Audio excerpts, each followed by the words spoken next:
harrowing story for you. An Afghan national living in Britain illegally has admitted to raping a 12-year-old girl.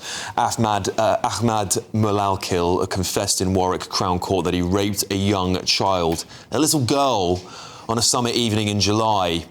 A 12-year-old, barely old enough to navigate the complexities of secondary school, lured away, assaulted in the shadows of Cheverell Street between 8:30 and 9:45 at night. Mulakhil, 23, of no fixed abode, pleaded guilty to one count of oral rape on a child under 13. He still denies the charge of abduction, 3 other rapes and 2 more sexual assaults. Now here's where the real outrage boils over, because this story didn't just break yesterday because the plea did. It erupted months ago, igniting protests in Nuneaton and fury across Warwickshire because the police, yes, Warwickshire police, tried to smother the details under a blanket of national guidance. No mention of ethnicity, no whisper of immigration status, and of course Reform UK's Nigel Farage called it a cover-up. And I think he's right. The police defended it as a policy, but let's just call it what it is. It's a deliberate veil, shielding the system's failures from the disinfectant of accountability. Only after the backlash, after the College of Policing rewrote the rules under pressure from the Home Secretary, did the full, filthy truth trickle out. But even worse yet, protests by real local people, concerned people in Nuneaton and its surrounding areas, was met with a counter-protest. A counter-protest. Stand Up to Racism fanatics, probably bussed in as they usually are, showed up to counter-protest angry local people who were obviously and fairly outraged at the rape of a 12-year-old little girl.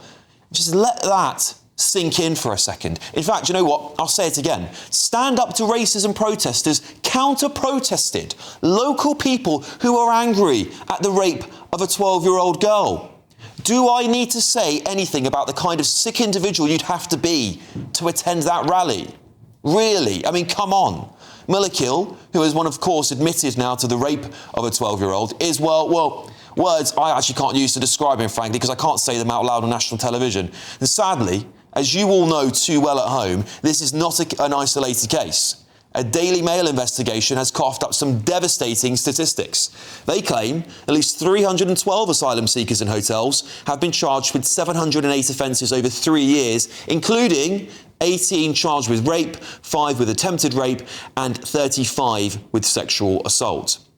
Over 50 of these crimes involves charges where asylum seekers were living in hotels. Several minors involved as well in some cases. And it's not just illegal migrants, is it? 1 in 5 child sex offence convictions involve foreign nationals. Data shared with GBNews has revealed this. Despite making up just 11% of the population in England and Wales, foreign nationals were massively overrepresented in data obtained from the Ministry of Justice by Rupert Lowe's rape gang inquiry through a Freedom of Information request. Now, a 12-year-old girl now is in specialist care. Her life probably destroyed forever, while we foot the bill for custody trials, endless appeals that clog our courts. When is our government going to do something? When are they going to act? Spineless, weak and pathetic excuse of a political class has completely forgotten why government and they exist in the first place: to protect the British public. It is the first law of government. In my opinion, only mass deportations will end this cycle of rape and abuse, because I simply don't think any of them currently have the balls to do that. I think they're going to get to it when it's far too late. And this isn't an isolated case, as I said before. Many of them are still sitting in court, and we will always reveal them here on GBNews because we think you deserve to hear the truth. I'll get the thoughts of my panel on this very important topic. Reality TV star AJ Pritchard's here. The editor-at-large at The Mail on Sunday, Charlotte Griffiths, is joining me. And the journalist and broadcaster, Nina Mishkov, is also here to talk about this. Charlotte, I'll start with you. I think the problem, the really thing that enraged me reading this story, of course, I'm becoming desensitised to hearing these headlines, unfortunately. I really am. And many people at home are too. It's harrowing. But when I see that people go and counter-protest this, that really is what gets me, Charlotte, because I think we can all be outraged at these things. And of course, we've got the rape gang epidemic in the UK we've still yet to tackle. But we see people counter-protesting stuff like this. It drives me mad. It drives me... It's so shameless. It drives me mad as well.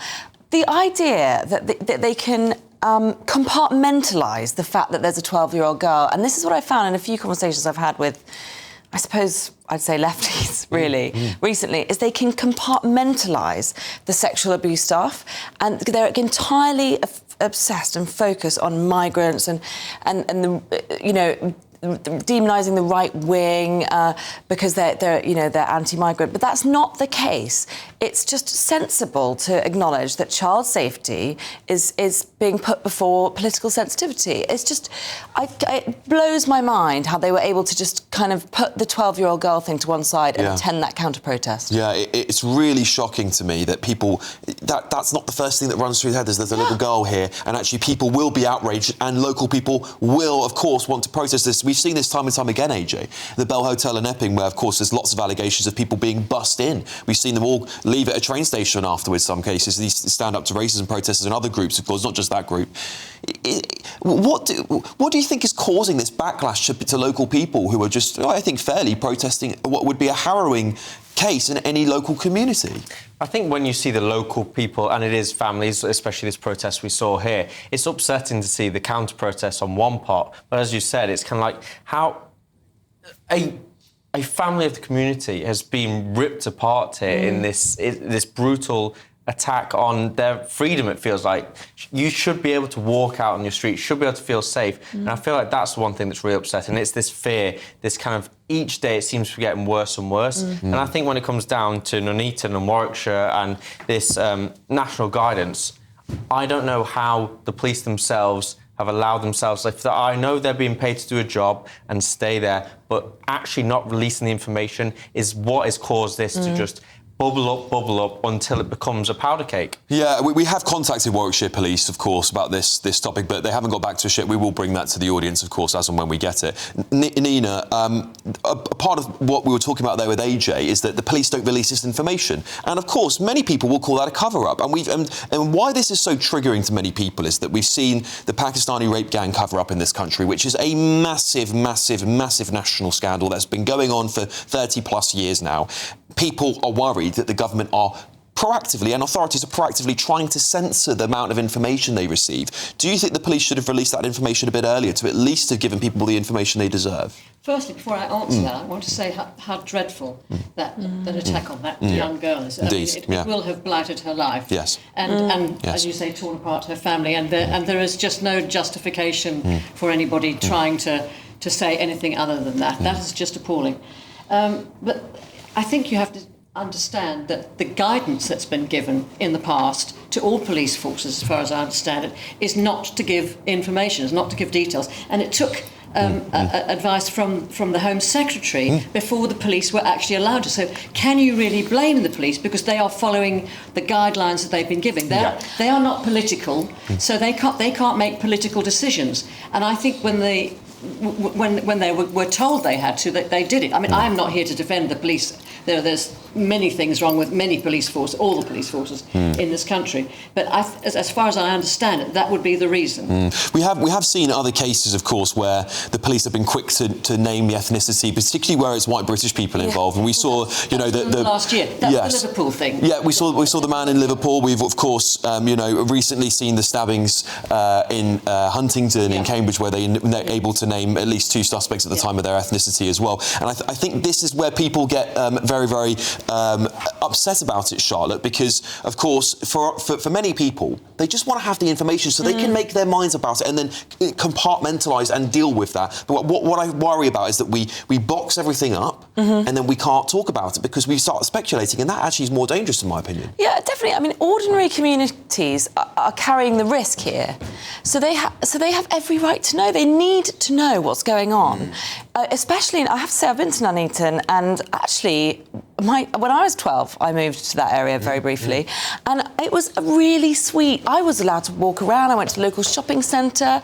The idea that there are mums out there who can't let their 12-year-old girls go out, and they need the information. Otherwise, they can't protect their children. I mean, it's such basic stuff. I've got 2 girls. I would never, ever allow this to happen to one of my girls. I just couldn't bear it, and I just need information. I'm a mum. I need information. What do I need to be wary of? Now, you can't take that away from parents in this country. Yeah, I certainly agree. And AJ, I think that, again, the government here is behind the times. And I'm not just talking about the Labour government here. I put this on the Tories as well. And parties of all colours have unfortunately failed the British public, failed to listen, failed to act. The fact that what outrages people, I think, and I'm sure my viewers will hold me accountable if I'm wrong about this, but what outrages me the most is that there are people in this country that shouldn't be here, that have come into the country illegally, and it's not necessarily about their ethnicity or their race, it's the fact they shouldn't be here in the first place. And we have a problem in this country with rape and sexual assault, and we should be dealing with it. They are people that are in this country that are our problem, white British people included, right? We should be allowed to say that, and we can say that. But when it comes to illegal migrants, people are just fed up that these people are here in the first place, and if they weren't here, they would be committing the crime. I think you kind of see this a lot on social media, maybe not so much on mainstream media, is it seems to be a joke. It seems to be like, if there's a sexual assault, if someone was to slap someone's ass, on that's a crime, it's a sexual crime, but it seems to be a joke to these illegal immigrants on a certain minority. I'm not saying this to everybody. I don't want to quote that as some people are here for the right reasons and some are here for the wrong reasons. But when you see it done in this kind of manner, it's so much more upsetting. And coming back to the case in hand, it's horrific. It is 100% so upsetting. The thing is, they've only started releasing ethnicity of alleged perpetrators since Southport, since they realised what happened with Southport, because they gave no information, and then social media exacerbated the whole situation. And I think that's the problem. You mentioned social media. Social media has a lot to answer for, really. I mean, and you also mentioned we have our own problems here. There are 500,000 children they estimate in this country who are sexually abused every year in the home. Yes. In the home by people they know. Yes. And the trouble is, this case is dreadful, and there are other dreadful cases, but by concentrating on these individual cases, what we are not dealing with and attacking is the bigger problem, quite frankly, of the number of rapes in this country, full stop, the fact that fewer than 4% of them are ever charged, or indeed come to court. But the thing is, we're not. But the thing is, because we concentrate on that, we don't. And the incidence of rape and sexual assault is increasing at the moment. It is indeed. I think we should be talking about that. Well, I think we should. But the problem, statistically, it's upsetting. Like seeing obviously. In 2024, it was like 22% sexual assaults of foreign nationals. That's an increase of 62% from 2021. Like it's where it's going. I think it's upsetting. But that, as I say, is as a smaller problem to the larger problem we have domestically. Right, but Nina, my point I was going to make is this: is that for a long time, and we saw this with the rape gangs, it was covered up. We even have an example of someone's ethnicity being Tipp-Exed out because the police. Yes, that was dreadful. Quite dreadful. This is dreadful. insane situation. But we don't. Hopefully, we don't have that anymore. Why do you think stand up to racism people counter-protesting these cases? Why do they go out and do that? I can only imagine that they are protesting against the fact that the contents or the people who are living in the hotels are all being tarred with the same brush, and they can't be, and they shouldn't be, because these are specific examples of individuals who, whatever nationality they were, whatever country they were living in, would be criminals, would be vile perpetrators of sexual abuse. So you have to remember. But I just want to point out to you that 2/5 of the people who were arrested during the Southport riots, protecting their women and children, quite rightly, protesting against our girls' schemes, they had 2/5 of them had been already charged with domestic abuse. Sure, I'm not defending those people. No, but that's complete hypocrisy. Because you're saying my girls, my daughters, my blah, blah, blah, and yet get them back home and they're beating them up. Well, yeah, I'll give you the final word on this, Charlotte. Again, I think the British public are really very, very frustrated about this. Shabana Mahmood's made comments saying that we're becoming more racist as a result of illegal migration. I think she has got a bit of a point about that, by the way. I think that the failure to deal with this issue is going to make people point at the ethnicity of these men who are mostly coming from countries that are culturally dissimilar to us. I do think there's an issue there.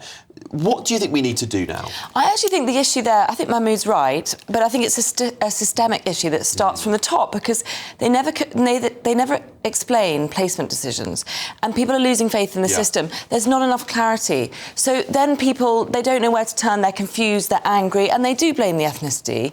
But it's not people's fault. You know, you can't just look at people and brand them all extremist. It's actually the system, the political system is creating this confusion because they're deliberately being obtuse. Yes, and on the point of them not being told where hotels are, where bases are, we've even seen political leaders from the Green Party, when the deputy leader was outraged that there was a migrant camp going to be in their back garden. But this is the problem, isn't it? There's no consistency, there's no accountability, and I think the government really needs to get a grip. Otherwise, this is going to spiral even further out of control, and we don't want to see any more little girls have their lives ruined by people who shouldn't be in this country. Frankly, end of.